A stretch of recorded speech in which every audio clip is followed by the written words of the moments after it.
లెవెల్లో నుంచోబెట్టి తీస్తానండి. అలాంటి the real హీరోల్ని ఎంత సూపర్ లెవెల్లో పెడతానో మీరు అసలు ఆలోచించకండి. అండ్ సెకండ్ థింగ్ చెప్పినప్పుడు వివాదాలు వస్తాయండి. ఏదో రావాలని కాదు. ఇప్పుడు అల్లూరి సీతారామరాజు కృష్ణ గారు చేసినప్పుడే వివాదాలు వచ్చినాయి అన్నారు. ఆయన తీయడం మానేయాలా? అన్నమయ్య తీసినప్పుడు వివాదాలు వచ్చినాయి, ఆయన తీయడం మానేయాలా? మానకూడదు కదండి. వివాదాలు వచ్చినాయని భయపడి మనం నమ్మి ఒక అద్భుతమైన స్టోరీ మన దగ్గర ఉన్నప్పుడు అది తీయడం మనం మానకూడదని నేను నమ్ముతాను.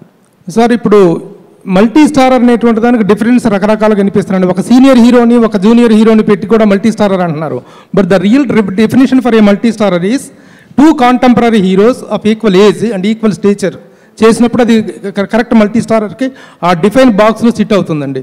This is the correct definition, correct sitting. But sharing the scenes, sharing the equal prominence is also very important.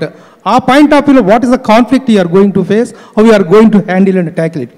There is no conflict there andi. Meer annadi correct, but we have to give a correct definition and iddaru top stardom unna heroalni iddaru pakkaku pettinappudu అమ్మో కొంచెం అటు ఇటు అయితే fans ఇదవుతారేమో, మావాడికి ఎక్కువ ఉంది మావాడికి తక్కువ ఉందని గొడవ పడతారేమో అని చెప్పి ఇద్దరికి ఒక ఫైట్ పెడితే అక్కడో ఫైటు, ఇక్కడ సాంగ్ పెడితే అక్కడో సాంగు, ఫైట్లో ఇక్కడో పంచ్ పెడితే అక్కడో పంచు, ఇలా పంచుకుంటే వెళ్ళామనుకోండి ఆ కథలో రసం అనేది కంప్లీట్గా వెళ్ళిపోద్దండి. First thing that as a filmmaker what we should believe is whether we have a strong story or not.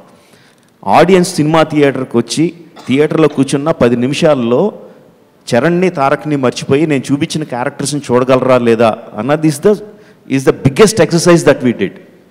మాకు ఆ కాన్ఫిడెన్స్ వచ్చి ఇద్దరు ఇంట్రడక్షన్ సీన్లు అయ్యి 10 నిమిషాలు ఒక సినిమాలోకి వెళ్ళిన తర్వాత కంప్లీట్గా వాళ్ళని మర్చిపోయి మేము చూపిస్తున్న క్యారెక్టర్స్ని నమ్మే సీన్స్ మన దగ్గర ఉంది, అంత strong screenplay and story మన దగ్గర ఉంది అని నమ్మిన తర్వాతే we started going head and అది నేను చాలా స్ట్రాంగ్గా నమ్ముతానండి.